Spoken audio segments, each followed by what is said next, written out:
অনেকটাই সুতোয় ঝুলছে যুক্তরাষ্ট্রের সঙ্গে বিশ্বের দ্বিতীয় ও চতুর্থ বৃহত্তম অর্থনীতির দেশ চীন এবং ভারতের বাণিজ্যিক সম্পর্কের ভবিষ্যৎ। বহু কাঠখড় পুড়িয়ে দিল্লিতে আবারও ষষ্ঠ দফায় আলোচনার টেবিলে ভারত যুক্তরাষ্ট্র। দুই পক্ষই বলছে আলোচনা ফলপ্রসূ। মার্কিন ও ভারতীয় বাণিজ্য প্রতিনিধিরা বলছেন চুক্তিতে আসার চেষ্টাই চলছে। তবে হুমকির পরও রাশিয়ার তেল কেনা অব্যাহতই রেখেছে ভারত। এরপর থেকে সুর নমনীয় হয়েছে ডোনাল্ড ট্রাম্পের। 50% শুল্ক আরোপের পর জন্মদিনের শুভেচ্ছা জানাতে প্রথমবারের মতো ভারতের প্রধানমন্ত্রী নরেন্দ্র মোদীকে ফোনও করেছেন ডোনাল্ড ট্রাম্প। তাই তো এই দুই দেশের বাণিজ্যের ভবিষ্যৎ নিয়ে এখন আন্তর্জাতিক অঙ্গনে চলছে চুলচেরা বিশ্লেষণ। গবেষণা প্রতিষ্ঠান গ্লোবাল ট্রেড রিসার্চ ইনিশিয়েটিভ বলছে, বাণিজ্য চুক্তির মধ্যে রাশিয়ার জ্বালানি তেল কেনা ইস্যুতে অতিরিক্ত 25% শুল্ক আরোপ থেকে সরে আসতে পারে যুক্তরাষ্ট্র। যদি ট্রাম্প এই শুল্ক থেকে ভারতকে অব্যাহতি দেন, যুক্তরাষ্ট্রে দেশটির রপ্তানি 20 থেকে 30% বাড়তে পারে। ভারতের বাণিজ্য মন্ত্রণালয় বলছে, শুল্কের কারণে জুলাই থেকে আগস্টে $115 কোটি কমেছে ভারতের রপ্তানি। যদি 50% শুল্কই কার্যকর থাকে, সেক্ষেত্রে কি হবে?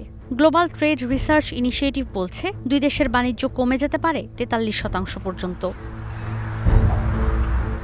এদিকে টালমাটাল চীনের সঙ্গে যুক্তরাষ্ট্রের বাণিজ্যিক সম্পর্ক ও এর ভবিষ্যৎ। আপাতত মার্কিন মুলুকে টিকটকের ব্যবসা টিকিয়ে রাখতে মরিয়া বেইজিং।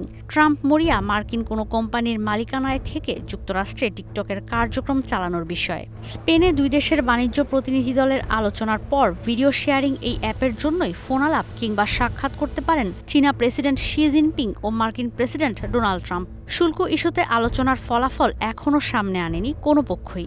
সেক্ষেত্রে এখনও স্থগিত 3 অঙ্কের শুল্ক। মার্কিন সংবাদ মাধ্যম দ্য উইকের বিশ্লেষণ বলছে, শুল্ক আরোপ করে দেশে দেশে বাণিজ্য যুদ্ধ শুরুর মধ্য দিয়ে অর্থনৈতিক আর রাজনৈতিকভাবে নিজেকে কোণঠাসা করে ফেলেছে যুক্তরাষ্ট্র। এই সুযোগ কাজে লাগাচ্ছে চীন। 2018 সালের পর প্রথমবারের মতো নরেন্দ্র মোদীর সঙ্গে সাক্ষাৎ, এরপর রুশ প্রেসিডেন্ট ভ্লাদিমির পুতিন সহ বিভিন্ন দেশের সরকার ও রাষ্ট্রপ্রধানদের সামনে চীনের বৃহত্তম সামরিক মহড়া দিচ্ছে ভিন্ন বার্তা। ধীরে ধীরে যুক্তরাষ্ট্রের বিকল্প হিসেবে বিশ্বাসযোগ্য জায়গা তৈরির চেষ্টা চালাচ্ছে চীন। যুক্তরাষ্ট্রের নেতৃত্ববিহীন নতুন বিশ্ব ব্যবস্থায় বিকল্প অবস্থানে যাওয়ার চেষ্টায় আছে বেইজিং। ঈশিতা ব্রহ্ম, স্টার নিউজ।